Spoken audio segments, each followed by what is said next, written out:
Después de estas intervenciones de don Juan Carlos Rodríguez Ibarra y don José Ernesto de Oliveira, vamos a abrir el debate sobre esta temática y estas intervenciones. Solo tienen que levantar la mano, pedir la palabra, pero por favor utilicen el micrófono, dado que nos están oyendo al otro lado del mundo digital.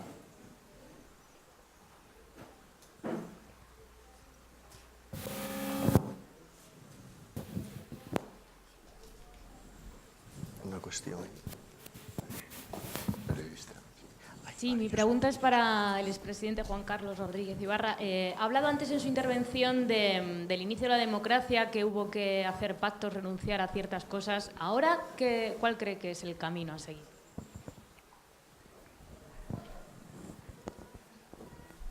No tengo ni idea. No estoy en la política activa y por lo tanto no conozco las claves de lo que podría hacerse al respecto. Imagino que habrá que formar un gobierno y que habrá que intentar hacer frente a los retos que tiene y desafíos que tiene la sociedad en este momento. Uno de ellos es reformar la Constitución para que una cosa que no existe en la Constitución definitivamente entre. Cuando hicimos la Constitución no existía Internet, ni los teléfonos móviles, ni Facebook, ni Twitter, ni nada, una cosa aburrida, no había nada de eso. Y sigue sin haberlo. Y entonces hay una parte de la realidad, que es la virtual, que no la contempla la Constitución española. Me parece un retraso tremendo. Si yo fuera joven, estaría mucho más interesado en que la sociedad digital entrara a la Constitución que no darle un carácter federalizante, que nadie sabe muy bien exactamente qué significa. Así que una de las cosas que habría que hacer era intentar meter eso para que la realidad virtual nos ayude a buscar otras formas de trabajar y de conducirnos por la vida. Les pongo un ejemplo. Hace 10 años, no más, donde quiera que uno viajara, ya fuera al Polo Norte, al Polo Sur, al Caribe, al Cantábrico, a la Patagonia, donde quiera que fuera, había una empresa que te vendía un producto. La misma empresa estaba en cualquier parte del mundo, en cualquier parte. En el sitio más alejado, en el sitio más... había un emporio que se llamaba Coda. Coda vendía un carrete donde quiera que fuera. Siempre había aquí. Y vendía para hacer fotografías en formato papel y en acetato. Alguien descubrió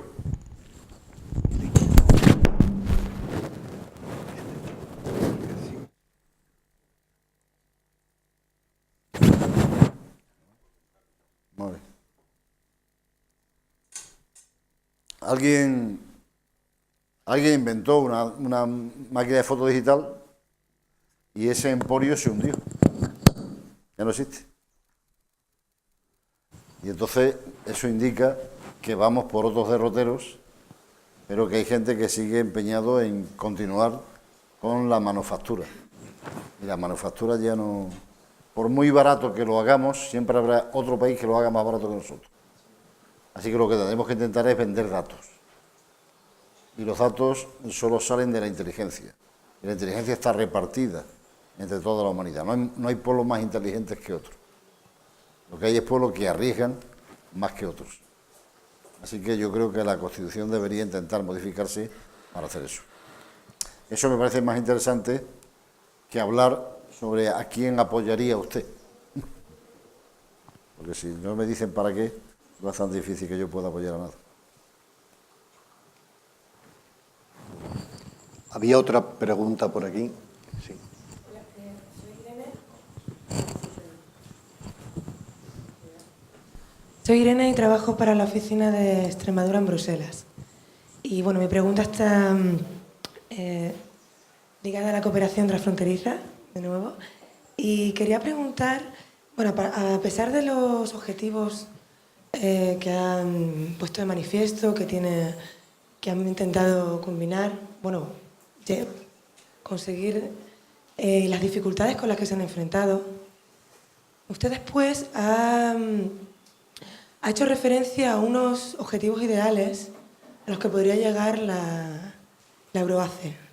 Ha hablado de una cooperación política, un eurohospital, observatorio socioeconómico, una especie de Fundecid que fuera de la Euroace, partidos políticos incluso.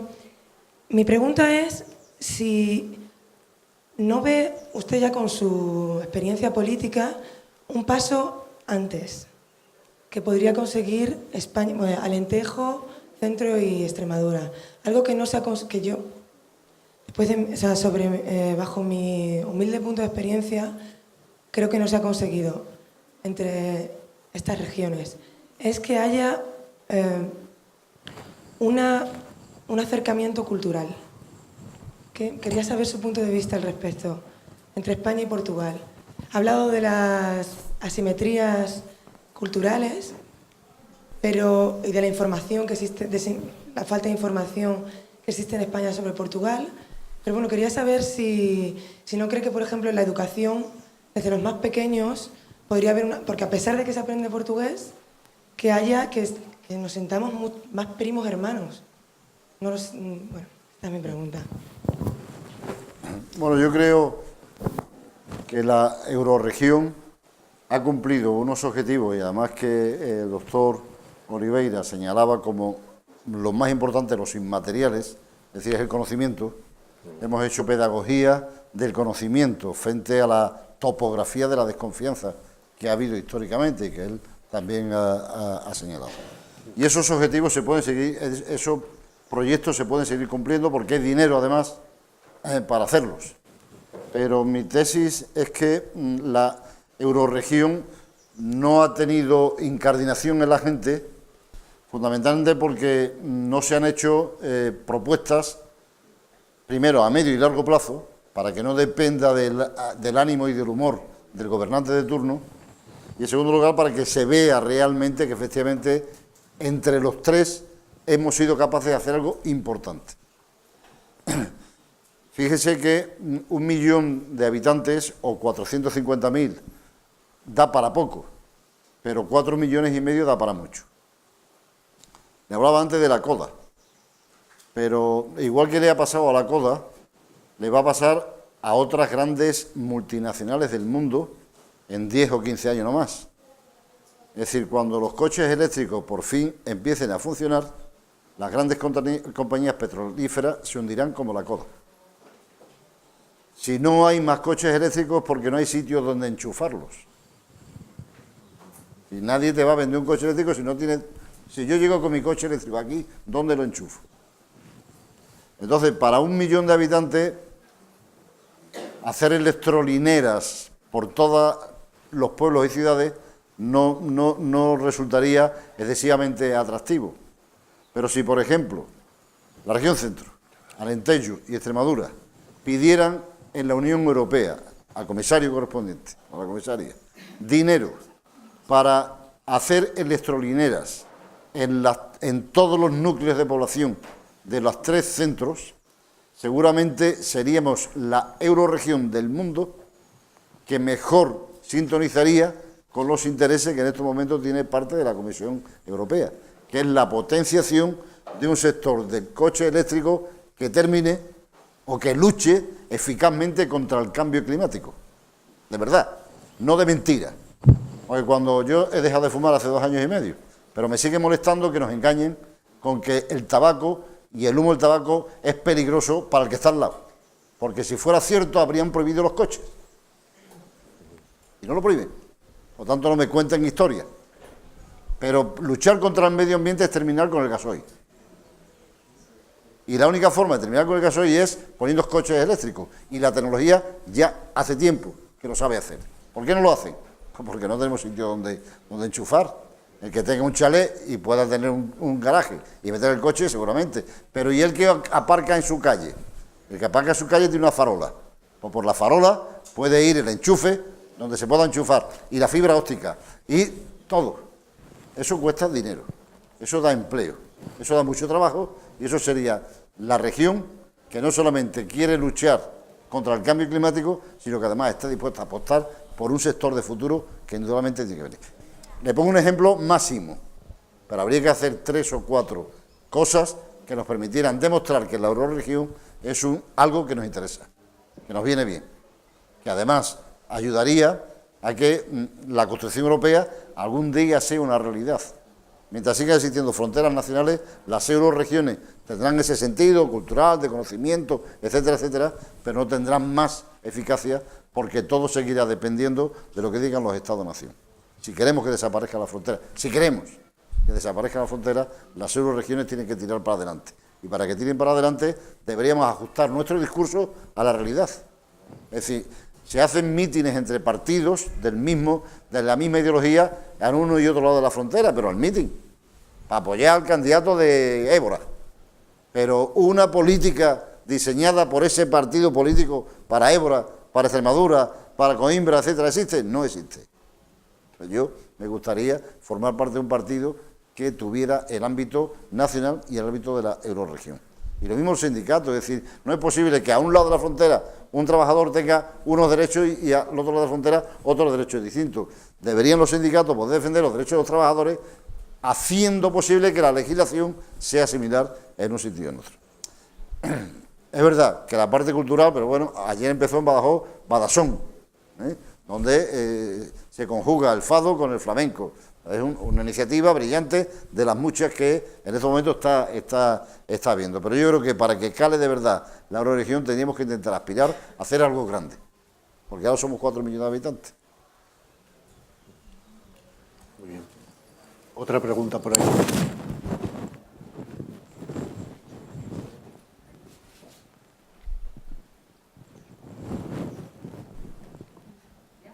No.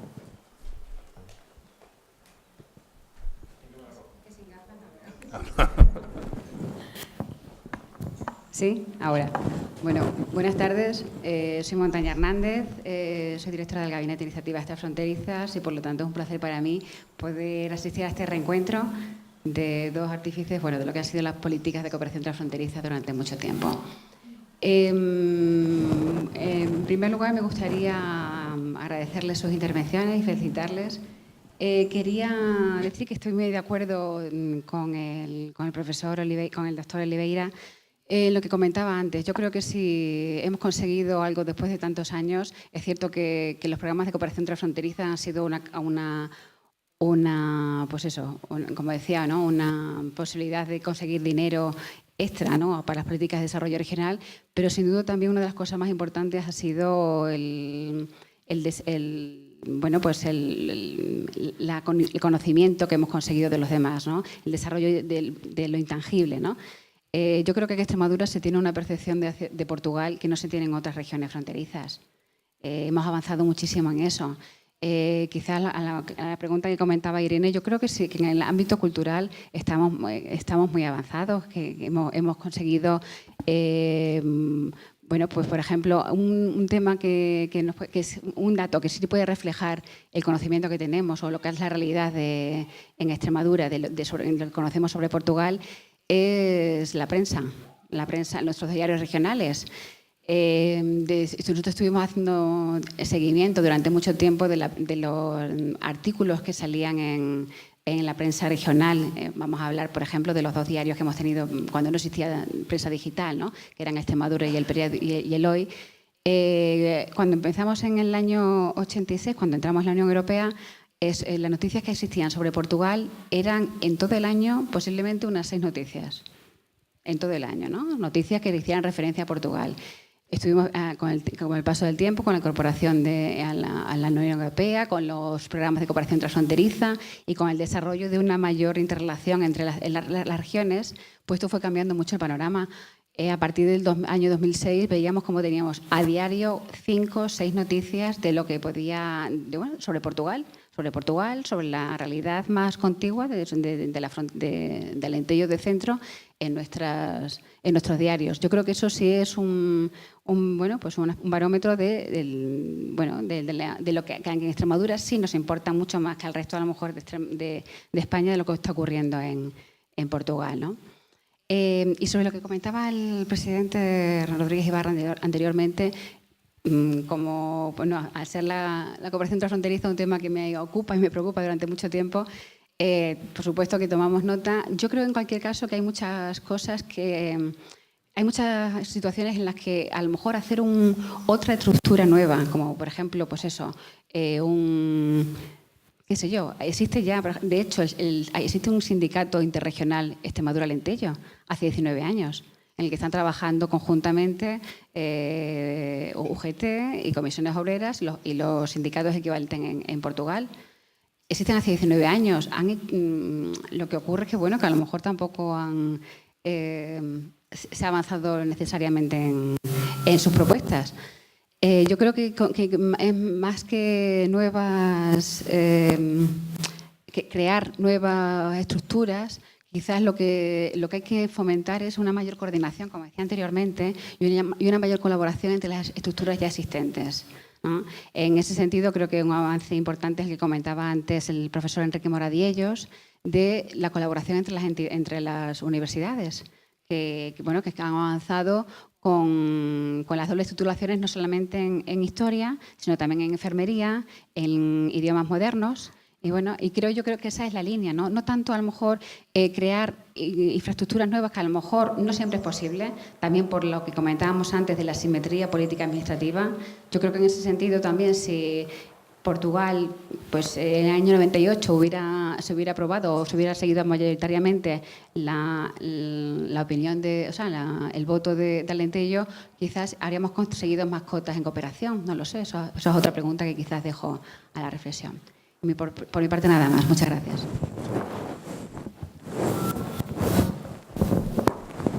Bueno, decías que no veías porque no tenías las gafas. Sabes que hay unas lentillas que te las pone por la noche y por el día no tienes que tener gafas. Las pone, por cierto, un oftalmólogo de aquí, que trabaja en Badajoz. Yo todavía no me las he puesto, por eso llevo gafas. Vamos a ver. A lo que me refiero es a lo siguiente. Cuando en el año 75-76 nosotros recreamos el Partido Socialista Obrero Español en Extremadura, creamos el Partido Socialista Obrero Español en Badajoz y en Cáceres, porque éramos dos provincias que vivíamos de espaldas y que además no nos queríamos mucho. Entonces era el partido de Cáceres y el partido de Badajoz. Y además nos hicimos, unos eran de la línea más radical y otros menos radical. Unos eran guerristas, otros eran renovadores. Y hicimos, con el tiempo, ya nos fuimos fiando un poquito unos de otros, hicimos una coordinación de las dos comisiones ejecutivas. Y después ya hicimos una ejecutiva regional, un partido único. Y ahora a nadie se le ocurriría decir que había que hacer un partido en Cáceres y otro en Badajoz, porque ya es el partido. Entonces, es verdad que hay una coordinación de sindicatos entre Alentejo y Extremadura. Pero yo voy más lejos. Es decir, dentro de 15 años, a lo mejor, surge la idea de hacer el sindicato o el grupo empresarial o el partido de la Euroace. A eso voy. ¿Por qué no lo hacemos? Porque todavía no consideramos que somos más o menos los mismos. Porque todavía las rayas nos siguen influyendo. Y la raya es de las cosas más peligrosas que existen en el mundo para una persona que piense. Para una persona que piense. Es decir, ayer empezó el Festival del Teatro Romano de Mérida. Y ahí se presentan obras de Esquilo, de Sófocles, de Eurípides, es decir, de los griegos y de los romanos de hace 2500 años. Que era gente inteligentísima, porque eran gente fantásticas en democracia, en política, en matemáticas, en astronomía, la gente lo lista que era, ¿no? Lo inteligente que era. Y sin embargo, no les parecía una aberración moral que al lado de su sabiduría sobre las matemáticas convivieran con los esclavos. Bueno, pues nosotros somos gente también inteligentísima. Hemos descubierto Internet. Estamos trabajando con la física cuántica. Dentro de 500 años, dirán, a esa gente que era tan inteligente, ¿no les pareció una aberración moral que hubiera campamentos en Grecia de gente que por haber nacido en otro lado de la raya están malviviendo y muriéndose de asco uno detrás de otro? Es decir, si los que estamos aquí ahora mismo hubiéramos nacido en Nigeria o en Siria, nosotros no estaríamos aquí ahora, estaríamos pisando mierda en un campamento, solo por haber nacido aquí o allí. Solo. Que además no lo hemos elegido, porque nadie elige dónde nacer, nadie. Entonces, alguien que no esté de acuerdo con que la suerte de la gente surja como consecuencia de su nacimiento familiar, ¿cómo va a estar de acuerdo con que el futuro de la gente surja como consecuencia de su nacimiento territorial? Por lo menos el que nace en una familia pobre tiene el consuelo de que tiene padres y hasta profesores que le protegen, que le apoyan, que le ayudan. El que nace en Siria no tiene nadie, no tiene nada, se ahoga por el camino. Entonces, la raya sigue ahí, la raya sigue ahí. Y cuando rompamos la raya, pues entonces pensaremos que la eurorregión somos nosotros. Y por lo tanto, ¿para qué va a haber organizaciones distintas si somos nosotros? Pero tiene que pasar todavía un cierto tiempo. Con el tiempo se andará y seguramente se llegará a esa situación. Si Europa alguna vez es Europa, si tenemos la suerte de que no pase lo que Manolo Marín decía, de que se nos escapen algunos del Eurogrupo y no sé qué, que yo no entiendo muy bien. Porque si hemos vivido con 6 países miembros de la Unión Europea, después 12, después 17, después 21, después 28, si se va uno, ¿qué pasa? Somos 27. Pero si esto se creó con 6, como si se van 10, seríamos 18. Siempre que no se vaya a Alemania, donde quieran. Así que eso es lo que yo querría hacer. Y ahí es donde querría ir. Me permite una corta reflexión sobre este tema. Yo creo que el desconocimiento es la madre y el padre de todos los males que han afectado a la humanidad desde el principio. Voy a hablar em português. O desconhecimento tem sido, ao longo dos séculos, dos milénios, a razão de ser de todos os conflitos que existem no mundo. Depois potenciado pelas diferenças económicas, pelas diferenças religiosas, mas tudo tem como base, acima de tudo, o desconhecimento. É o inimigo fundamental. E por isso é que eu acho que tudo o que se fizer no sentido de aprofundar o conhecimento mútuo, que se conheçam as especificidades, que se conheçam as origens, que se conheçam as tradições, que se conheçam aquilo que foram as realizações ao longo do tempo. Quanto mais se conhecer de um lado e do outro, maior será a possibilidade de fazermos coisas realmente em conjunto. Quando eu tive a felicidade de poder compartilhar com o Presidente João Carlos Ibarra algumas das coisas com outros amigos, uma das realidades que nós criámos foi os chamados Encontros Empresariais Alentejo-Extremadura, em que procurávamos o quê? Que a realidade económica dos dois lados, digamos assim, se fundisse de acordo com aquilo que o Presidente João Carlos referiu. Porquê haver 2 sindicatos? Porquê haver 2 confederações industriais? Por que não haver um interesse único, fundido no aparecimento dessa entidade regional, mas que englobasse as duas regiões de Alentejo e Extremadura. O que está agora a fazer na Universidade de Évora e na Universidade da Extremadura, com esta fusão, com o aparecimento, digamos, destas novas possibilidades de licenciatura que, com validade dos 2 lados da fronteira, é extraordinariamente importante. Pode ser alargado a muito mais horizonte e muito mais aspectos. Só para terminar, nós temos potencialidades no Alentejo e temos potencialidades na Extremadura, como dizia o João Carlos também, que temos que ser capazes de as potenciar e de as pôr ao serviço da ideia de futuro, de crescimento no futuro. E não podemos ser inibidos, não podemos estar inibidos, envergonhados, pensando que devemos ser sempre pequeninos, pobrezinhos, aqui, encostados aqui ao canto. Não, temos que ser ambição. Somos tão bons como os outros. Temos tanta capacidade como os outros. Somos menos, é verdade. Não temos petróleo, não temos. Mas temos outras coisas e, acima de tudo, temos a nossa força interior. Eu julgo que é o trabalho fundamental que há hoje a fazer na cooperação é estimular esta aproximação para potenciar essas capacidades. E se o fizermos, nós provavelmente já não, mas se aqueles que estão desse lado continuarem a fazê-lo e seguirem esse caminho, vamos ter melhor Europa, vamos ter mais felicidade na Europa e vamos ter um futuro melhor para todos nós. Muchas gracias. Había una última palabra aquí. Pues yo bueno, soy Clara Rivero de Televisión Española y encantada de asistir a un debate europeo con dimensión regional, porque yo también soy de una región que, igual que Extremadura, ha tenido en la estrategia y de defensa de sus intereses en la Unión Europea su desarrollo, ¿no? Y por eso quería, ya que tienen ese peso como región Euroasset, se llama, el ejemplo de Canarias con otras regiones, entre ellas algunas de Portugal, Madeira y Azores, con las que tenemos enormes proyectos y programas de desarrollo Interreg. Vamos más allá de lo que es Canarias, Madeira y Azores y tenemos un grupo dentro del propio Comité de las Regiones que es se llama Grupo de las Regiones Ultraperiféricas, al que pertenecen también las regiones alejadas de Francia, las regiones de ultramar. Y esa es una percha de defensa ante las instituciones europeas, pues para defender las necesidades que tienen las regiones alejadas.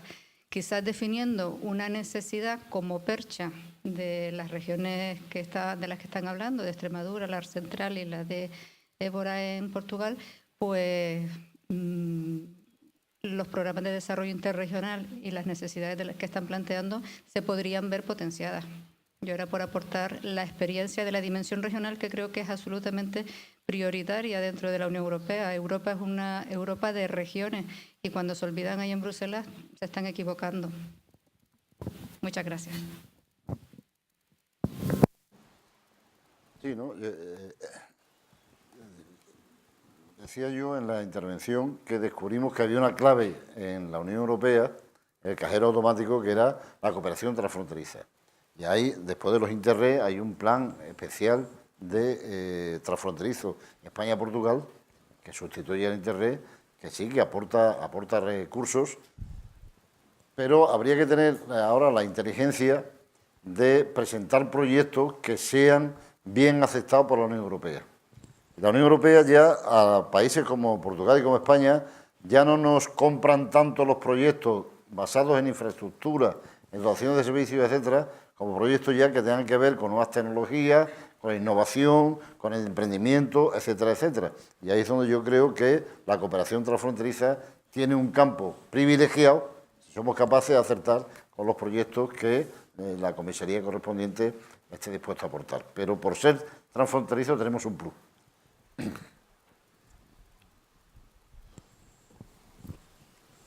Bueno, pues ahí hay una última palabra, si se permite, si no tenéis inconveniente.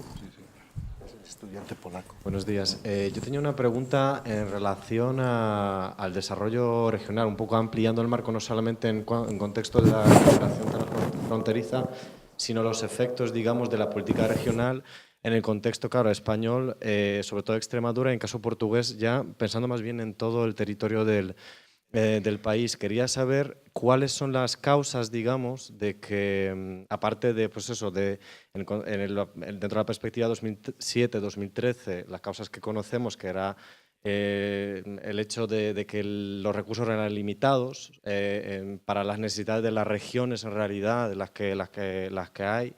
Después, claro, que los objetivos han sido marcados de manera bastante ambigua, lo que también afectó sobre el efecto de la implementación de los fondos europeos. Después que el trato de los diferentes fondos de carácter estructural, sea pertenecientes a la política de cohesión agraria o pesquera, hizo de que realmente, o sea, falta de trato conjunto de estos 5 fondos, en teoría, pues ha hecho de que, claro, que sus acciones a veces pues han ido, unas han nivelado a otras, etcétera, que hubo una falta de sinergias. Aparte de eso, y de, obviamente, claro, efecto de la crisis, y teniendo en cuenta el principio de adicionalidad y de cofinanciación, pues que ahora ha hecho también que a lo mejor los fondos no se han podido aplicar de manera quizás suficientemente. ¿Cuáles creen ustedes son las causas, me imagino, estructurales en el caso de Extremadura, que sigue siendo una región dentro del contexto español, si miramos la mapa de cohesión, menos desarrolladas después de 30 años? Y después, en el caso portugués, claro, se trata realmente de todo el país, porque está todo el país menos la región de Lisboa, que ya ha pasado a ser una región desarrollada, pues todo el resto del país sigue en rojo. Es decir, yo me pregunto cuáles son las razones, ¿no?, de que aunque seguimos inyectando estos fondos, los resultados son los que son. Muchas gracias. Yo creo que hay una trampa en la que muchas veces nos dejamos atrapar, que es comparar a alguien con otro. Y yo creo que la auténtica comparación es compararte a ti mismo contigo mismo. Es decir, que si a mí me comparas con Gasol, siempre voy a ser bajito. Pero si yo me comparo a mí, a cuando tenía 2 años, a cuando tengo ahora 68, he crecido un montón. Entonces, la comparación de ¿cuál es la razón por la que usted siga siendo la última? Pues mire usted que es que los demás estaban por delante. Y tienen la mala costumbre, los que están por delante, de seguir corriendo los tipos. Porque si se hubieran parado, pues nosotros hubiéramos llegado los primeros. Pero claro, si le decimos a Fernando Alonso, cógete el Ferrari, ponte a correr, sabiendo que los que están en pista llevan ya 500 kilómetros de ventaja, por muy rápida que dé la vuelta Fernando Alonso, va a llegar último. Entonces, lo importante es saber si el Ferrari de Fernando Alonso corre mucho o poco. ¿Y cómo lo compara? Viendo qué vueltas da. Y si ves que da la vuelta más rápida, ese coche es bueno. Le dices que ha llegado el último. Coño, si es que he salido con 500 kilómetros de retraso. Entonces, en 70 años, por los datos que yo he dado, Extremadura pasa de ser la cuarta región a la última. En 30 años no pretenderás que seamos los primeros, ¿verdad? Eso es. Entonces, a mí la comparación que me da ánimo y moral era decir, ¿cómo estábamos nosotros hace 30 años y cómo estamos ahora? Y te digo, me da un poco vergüenza decirlo porque yo he sido protagonista de eso mucho tiempo. La comparación es fantástica, fantástica, fantástica. Es decir, solamente el hecho de que cuando nosotros expropiamos una finca a una duquesa, saliera el guarda de la finca al día siguiente con 2 niñitos pequeños de la mano diciendo, y ahora los niños podrán ir a la escuela porque la señora duquesa no era partidaria, eso compensa una vida dedicada a la política por muy mala opinión que existan de los políticos en España, que por cierto siempre ha existido mala opinión. Entonces, yo estoy satisfecho de lo que hemos hecho, de la aportación de los fondos, del uso que le hemos dado a los fondos. Tenemos 380 pueblos. Tenemos 380 pueblos. Cuando la autonomía empezó, 182 pueblos no tenían agua corriente. No tenían agua corriente. 182. En otros sitios había autopistas y autovías. Aquí no había agua corriente. Entonces, claro, ahora hay agua corriente, sí. Ese es el avance nuestro. Ese es el avance nuestro. Antes no había 1 kilómetro de carretera en condiciones. Ahora hay autovías, ¿cuántas? 5. Ese es el avance nuestro. ¿Con qué dinero? Con dinero europeo y con dinero de la propia. Por lo tanto, no sé ya en qué puesto estamos, pero que estamos dando la vuelta más rápida al circuito en muchísimas ocasiones. Hemos estado creciendo al 4%. Otras regiones crecían. Si me permite una observación, sí estoy totalmente de acuerdo con usted que quizás pensar en política regional comunitaria como un mecanismo de igualar el desarrollo regional es una manera de pensar sobre esta política de manera equivocada. Obviamente es igualar las oportunidades de desarrollo. Más bien hay que pensar en eso. A raíz de lo que ha dicho, modifico mi pregunta. ¿Cuál usted cree que son las deficiencias que todavía quedan por mitigar para que realmente el desarrollo, en el caso de Extremadura, se pueda dar de forma más intensificada? ¿Cuáles todavía son los objetivos, ¿no?, lo que hay que hacer, digamos, para que este desarrollo regional sea más visible y de mejores resultados aún? Yo creo que averiguar en qué somos buenos. Averiguar en qué somos buenos. Es decir, cuáles son nuestras posibilidades, en qué somos buenos nosotros. ¿Cuáles son nuestras oportunidades? Y en segundo lugar, tenemos una oportunidad ahora magnífica, como nunca había ocurrido en la historia, que es que la materia prima, que era el acero, el carbón, todo eso ha desaparecido. Y ahora la materia prima es la inteligencia. Entonces, la inteligencia está en los extremeños al mismo nivel que en los israelitas. Si los israelitas han sido capaces de hacerlo, nosotros también deberíamos ser capaces de hacerlo. Lo que hay que tener es confianza. Confianza y arriesgar. Es decir, si tú ahora me vinieras y me dijeras, yo fuera presidente, y me dijera, oiga, quiero que me ayude usted a poner un periódico, que va a ser el mejor del mundo, yo te diría, estás loco, chaval. Porque ni tú tienes 5.000 millones, ni yo tampoco. Pero te diría, ¿cómo? Cuéntamelo. Porque seguramente por muy poco dinero eres capaz de hacer el mejor periódico digital del mundo. Con muy poco dinero. Porque ahora el riesgo es mínimo. Lo más seguro es que fracase. Pero el riesgo es pequeño. Como un motorista, el riesgo que tiene de matarse es mínimo. Pero las consecuencias son tremendas. Si tiene un accidente, lo más seguro es que se muera. Entonces, el riesgo antes en la sociedad industrial era que si ponías una fábrica y te arruinaba, habías perdido millones. Hoy, pones un negocio de la sociedad digital y por la mañana te partes de risas diciendo, ya sé por qué me equivoqué. Pero he perdido poco. He ganado conocimiento y lo voy a seguir intentando otra vez. Lo que hace falta es que seamos capaces de creer en ellos. Es decir, yo me imagino qué pasaría en Estados Unidos cuando fue el tipo del Facebook y dijo, quiero que me dé 200 millones de dólares porque voy a poner un Facebook. Le preguntarían, ¿dónde están las naves, las máquinas? ¿Cuántos puestos de trabajo? Dice, ni naves, ni máquinas, ni puestos de trabajo, ni nada. Es un sueño. Pues aquí en España no hay nadie que te financie un sueño. Si fuera para casarte, sí, pero para un sueño no. Entonces, esto es lo que creo que hay que hacer, averiguar en qué somos buenos.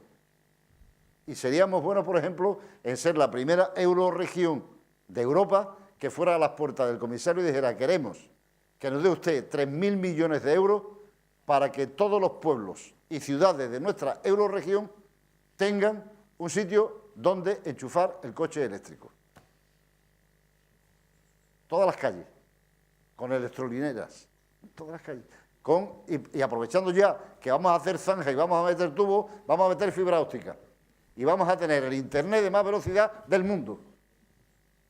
Y entonces tendremos gente joven que dirá, yo estoy dispuesto a aprovechar esas oportunidades que se me ofrecen. Porque entonces habrá que dirigirse a los jóvenes y decirles, ¿usted sabe hacer algo, amigo? Además del título que le da el rector, ¿usted sabe hacer algo? ¿Tiene interés en hacer algo? ¿Le gustaría hacer algo? Fíjese todos los instrumentos que tiene a su alcance. Esto es lo que creo que hay que hacer para pegar el despegue. El doctor Oliveira também queria... Só pouquinho só para precisar esta questão que o Presidente João Carlos estava a referir e com a qual eu concordo. Permitam-me que dê curto exemplo do que se passa em Portugal, apenas com uma diferença. Nós não temos regiões, não temos entidade regional. Temos municípios e Estado Central. Portanto, esta entidade intermédia não existe. Podia desempenhar este papel que o Presidente João Carlos referiu. Lá não existe. Mas existem municípios com força. O Alentejo é conhecido como a região mais atrasada e os alentejanos como as pessoas mais atrasadas dentro do Alentejo. Somos a fonte de onde brota muito das anedotas, dos xistes, como vocês dizem aqui, em Portugal. Quando se falta de alguém com pouca inteligência, com pouca capacidade, que não gosta muito de trabalhar, é uma história com alentejanos, com certeza. Recentemente, eu peço desculpa, mas vou ter que falar na minha experiência como alcaide, como Presidente da Câmara de Évora. Évora é uma cidade, é a maior cidade do Alentejo, tem 60 mil habitantes. Tem uma universidade, tem estrutura de saúde, tem isso tudo. Mas faltavam-lhe muitas infraestruturas vocacionadas para o desenvolvimento. O papel da administração não é ter o conhecimento, como dizia o João, não é ter o conhecimento, é criar as condições, a administração compete criar as condições para que o conhecimento que está aí possa surgir, possa aparecer. O nosso papel não é substituir-nos ao conhecimento, é criarmos condições para que ele possa desaparecer. E isto tudo vem a propósito do exemplo que eu vou dizer. Os alentejanos tinham uma história, era que tínhamos os dedos demasiadamente grossos e por isso mesmo não podíamos funcionar com a nada digital, não é? Portanto, os nossos dedos eram muito grossos, quando queríamos carregar numa tecla, carregávamos em duas, e então baralhava completamente as coisas. Há muitas histórias destas do Alentejo. Eu era presidente da Câmara de Évora e chegou a Évora uma missão empresarial, portanto, de um país estrangeiro que não sequer dizia o que é que vinha, era top secret. Não se sabia. Vinha à procura da possibilidade de instalar uma fábrica portanto, em Portugal. Já tinham estado noutras cidades, já tinham estado noutros países e alguém lhe falou que em Évora que haveria alguma possibilidade disso. Essa fábrica, portanto, hoje não é uma, são duas e vão ser 3. Produzem componentes aeronáuticos. A indústria de topo em termos mundiais. Uma parte substantiva dos componentes do avião que sobrevoou ontem em Évora e Portugal, um cargueiro de grandes dimensões de utilização militar, produzido uma parte no Brasil, outra parte em Évora, com mão de obra local. O que é que eu fiz como Presidente da Câmara?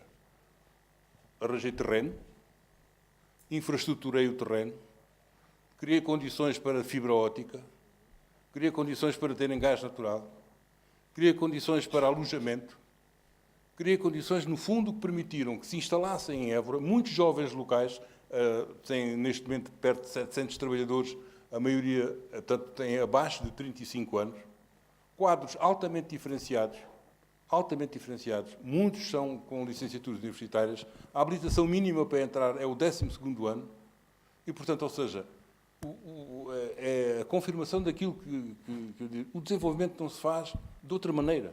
Faz com a inteligência das pessoas, com o conhecimento, apostando nesta revolução, portanto, e a nós compete-nos criar as condições para que ele surja. Vamos a terminar la sesión. Muchas gracias a todos por su asistencia y nos volvemos a ver a las 4:30 aquí.